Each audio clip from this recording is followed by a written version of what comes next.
Graça e paz, amado de Deus, você está no seu nosso ponto teológico. Estamos aí para mais um review desta obra aqui, ó, parceria da Paulus com a editora Academia Cristã, Teologia de Santo Agostinho, organizador Francisco Mariones. Livraço, hein? Capa dura, 811 páginas, pessoal. Olha que interessante, hein? Livraço.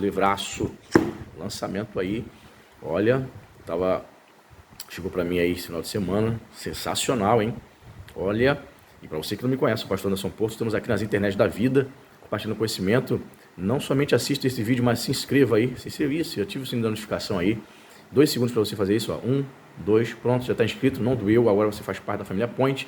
Deixe seu like, faça seu comentário para ajudar a engajar o canal, tá certo? Se você deseja nos ajudar aí, mais ainda no nosso canal, compartilhe esse vídeo aí, manda esse vídeo aí para os seus grupos do WhatsApp, Facebook, Telegram, pessoal que gosta de teologia, galera aí que tem se aprofundado no conhecimento teológico, tá certo? E se você deseja ser um apoiador do nosso canal, você que já nos acompanha um pouquinho aí, um tempinho, aqui embaixo nos comentários tem o link do Apoia-se. A partir de R$5 mensais você se tornará apoiador do nosso canal.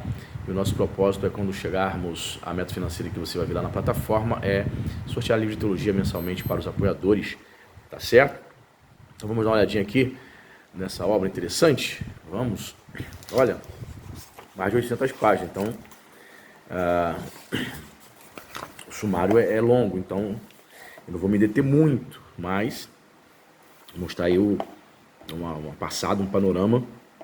Temos aqui a introdução, certo? Apresentação, edição brasileira. Então temos aí 38 páginas nessa apresentação. Aí vem a teologia propriamente dita do Santo Agostinho, capítulo 1, conceito de teologia de Santo Agostinho, vai falar sobre filosofia, teologia, ponto de partida, o tom ascético que ele tinha, sobre razão e fé, experiência pessoal, certo?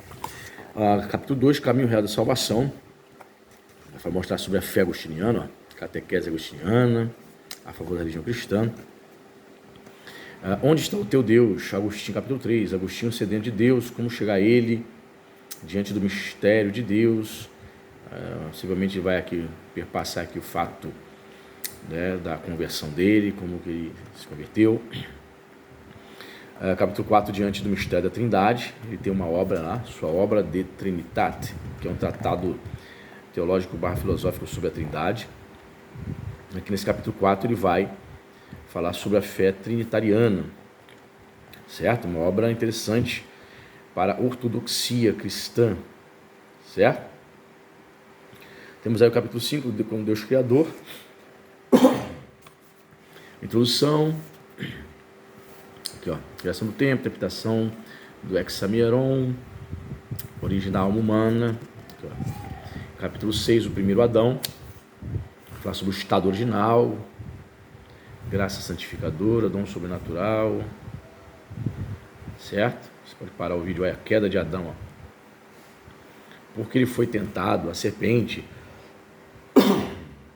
tudo isso na perspectiva de Agostinho. Capítulo 7, transmissão do pecado original, temos o argumento bíblico, diversidade de versões, mudança de opinião. Ele mudou de opinião ao longo da sua carreira acerca desse assunto, certo? Aqui, como é transmitido o pecado segundo Agostinho. Capítulo 7, natureza do pecado original. Por que a concupiscência? Capítulo 9, efeitos penais do pecado original.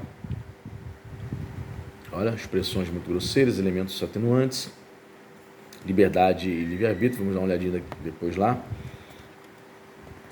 Capítulo 10, o verbo se fez carne, maravilha da encarnação, assumiu o que não era, não perdeu o que era, 2 naturezas em uma pessoa, analogia de alma e corpo. Legal, então temos aqui a cristologia de Santo Agostinho. Capítulo 11, Cristo Redentor. Tá vendo? Triunfo de Cristo na cruz, morte redentora do mediador.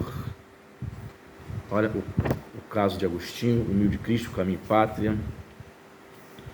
Capítulo 12, ó, Virgem Maria. Agora a concepção de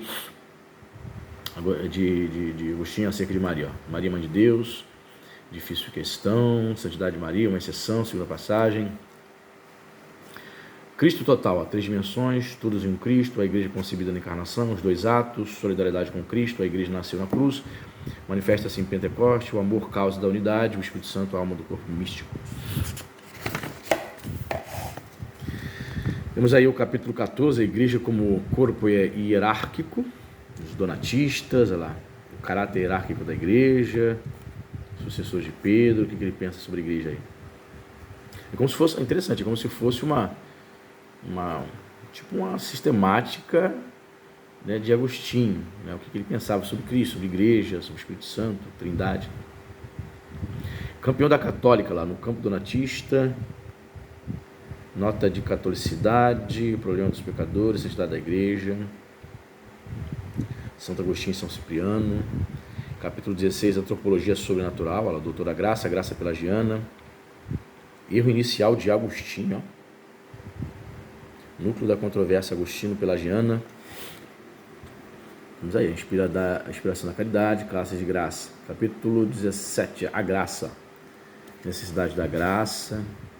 É um tema que ele dá muito ênfase, né? Vivendo sem pecado. Obras e virtudes dos pecadores infiéis. Do início da fé, perseverança final, pouca história, doutrina semi-pelagiana. Capítulo 18, graça e salvação, gratuidade da graça, argumento bíblico, o mesmo nome de graça. Muita coisa, hein? Predestinação e reprovação, ó. O que aconteceu com Adão? Estou passando aqui, pessoal, é muita coisa, não tem como ler tudo, né? Então você vai parar no vídeo aí para ler detalhes de cada capítulo. Eficácia da graça, livre-arbítrio, ó. O livre-arbítrio, páginas 393. Justificação e o mérito. Tem muito conteúdo, ó. Vou passando aí, ó, para você. Renovação da imagem de Deus. Lembre-se a você que está assistindo esse vídeo, seja o nosso apoiador. Fazendo isso, vamos colocar você, se você se tornar nosso apoiador agora, contribuindo aí 5, 10, 15, olha lá, sacramentos, ó. Ele pensava sobre os sacramentos.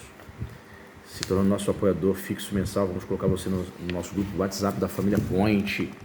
Não é um grupo para debates teológicos, não. É um grupo onde a gente vai falar sobre os livros, os lançamentos, as promoções. A gente vai conhecer coisas novas. Batismo, a natureza dos efeitos do batismo.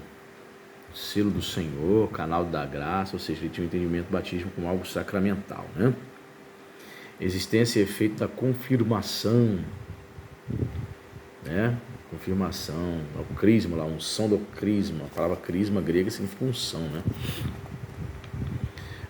Capítulo 19, realismo e simbolismo. 19 não, capítulo já 24, realismo e simbolismo eucarístico, realismo. Aqui, ó, tem muita coisa, pessoal, muito conteúdo. Está no capítulo 25, lá, sacrifício eucarístico e necessidade da Eucaristia. Ceia do Senhor, tipo de Eucaristia, instituição da Eucaristia, sacrifício do corpo místico de Cristo, olha, a missa e a cruz, sacrifício dos cristãos. O que pensava Agostinho sobre essas coisas? Penitência, capítulo 26. Tá vendo? Todos nós pecamos, símbolos de 3 classes de pecadores. Olha, capítulo 27, ordem sagrada. Agostinho ao serviço da igreja, teologia a favor do apostolado. Agostinho, bispo de Hipona, capítulo 28, instituição e honestidade do matrimônio. Está falando sobre sacramentos, né? Muito bem. Capítulo 29, bens do matrimônio. Tá vendo? Os assuntos interessantes. Escatologia, intervalo entre a morte e a ressurreição, ó. A escatologia agostiniana. O que ele pensava acerca disso? Só para te adiantar, ele não era milenista, não. Na obra Cidade de Deus, ele nega a ideia de um reinado literal milenar. Começa com Agostinho de Hipona essa ideia de que não haverá um milênio reinado de Cristo literal, né? Milenarismo, a segunda vinda de Cristo.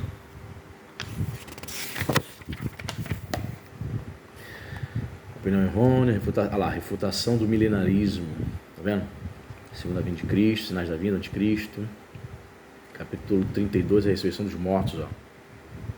fato da ressurreição, 2 ressurreições. É um autor, um teólogo que eu concordo com tudo? Obviamente que não, né, pessoal? Ninguém concorda com tudo que um teólogo diz, mas é um teólogo respeitado, né? Um dos maiores nomes da teologia cristã de todos os tempos, né? Olha, juízo universal, purificação final, juízo final, ó. Purificação final, o purgatório. Capítulo 34, o suplício eterno da cidade do diabo, ó, eternidade das penas, natureza das penalidades, o fogo dos corpos, atitude de Agostinho, o problema, a pena de dano e o lugar do inferno. Olha lá, cidade de Deus, a felicidade eterna da cidade de Deus, teologia do céu e visão beatífica, especulação teológica, até descansar em Deus. Entendeu? Aí termina aqui, ó, em citações bíblicas, aí no final tem tipo uma espécie de mini dicionário, né? Um glossário, né? Aqui, esse índice aqui, ó lá, verdade, ó lá, ponto de partida para Santo Agostinho é sempre o verso 52 e deve ser sentida. Aqui, virgindade, Santo Agostinho defende com vigor a virgindade da Santa Virgem Maria antes do parto, no parto e após parto, tá vendo? A concepção que a Igreja Católica tem hoje. Então, você concorda com isso? Você é protestante? Claro que não, né? Ela permaneceu virgem depois do parto.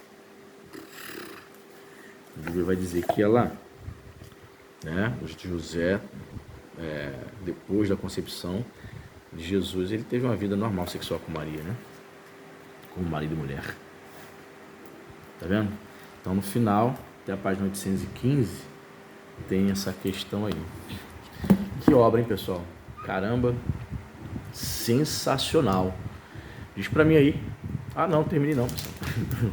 Separei o trecho para ler. Não terminei não, vamos lá. Liberdade e livre-arbítrio. Aqui vamos ler um trecho, ó. Gostei o sumário, não posso deixar de ler um trechinho.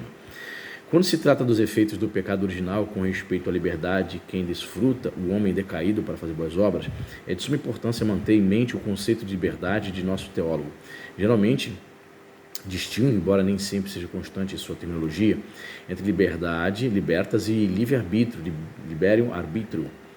Liberum arbitrio. O livre-arbítrio praticamente é identificado com a vontade. Ele não ignora a noção de liberdade como imunidade e necessidade, immunitas a necessitate. Mas o conceito que prevalece em sua mente ao pensar em liberdade é o de imunidade de servidão, immunitas a servitude, a ausência de obstáculos que impedem a realização do bem. Por que geralmente fica fazendo essas citações aqui em latim?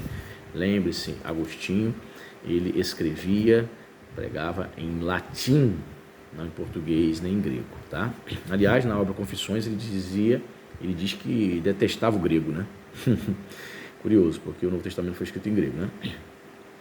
Uma vez estabelecida a diferença entre a liberdade e o livre-arbítrio, Agostinho afirma que o gênero humano perdeu pelo pecado original aquela liberdade ou facilidade de fazer o bem, desfrutada por nosso pai Adão, mas ele não perdeu o livre-arbítrio, sem o qual não há pecado. Os preceitos divinos seriam inúteis para o homem se ele não tivesse livre-arbítrio para cumpri-los. Documentaremos resumidamente os fundamentos da tese enunciada. Está intimamente ligada às grandes teorias agostinianas da queda, da graça, da liberdade, como detalharemos no tratado sobre a graça. Ele defendeu a graça contra os pelagianos e o livre-arbítrio contra os maniqueus. No momento, estamos preocupados com a polêmica entre Agostinho e Pelágio, cujas posições teológicas eram totalmente antagônicas. Pelágio negava a elevação do homem ao estado sobrenatural, negava a transmissão do pecado original, negava a necessidade da graça para observar os mandamentos divinos. Para isto basta a natureza humana, que não foi violada pelo pecado e foi criada com livre-arbítrio. É uma heresia, né? Muito diferente era a posição teológica de Santo Agostinho, imitando-nos a situação do homem decaído. Já vimos como ele concebe o estado da humanidade como consequência do pecado original. Nascemos com as duas feridas mortais da ignorância e da debilidade ou fraqueza. Por que pecamos? Pecamos ou porque não descobrimos todas as excelências da virtude ou porque o vício nos agrada mais. A ignorância deve ser curada com os raios da verdade e a debilidade ou a concupiscência com os ardores da caridade. Ninguém deve ficar lisonjeado com a possibilidade da natureza. Está seriamente comprometida. Ela precisa da verdadeira confissão, não de defesa distorcida. Não se trata, disse Santo Agostinho, do primeiro homem que foi feito por Deus. capaz de permanecer inocente se quisesse. Ele é aquele que os ladrões deixaram meio morto na estrada. Né? E aqui embaixo ele vai fazendo as citações, né? Lá 29, 30, as citações das obras originais de Agostinho. Um show, né? Ó, Francisco Moriones, já morreu, em 2008, graduou-se em teologia na Universidade Gregoriana de Roma. Durante mais de 60 anos foi professor de filosofia e teologia. Certo? Aí tem uma palavra aqui do professor Dr. Valdeci Gonzaga, diretor e professor de departamento de teologia da PUC Rio. Espetáculo, espetáculo. Diz para mim aí se essa obra está no seu radar, 800 e poucas páginas. Diz para mim aí se você conhecia essa obra. Deixe o seu like, torne-se nosso apoiador, compartilhe este vídeo, Deus te abençoe e até a próxima.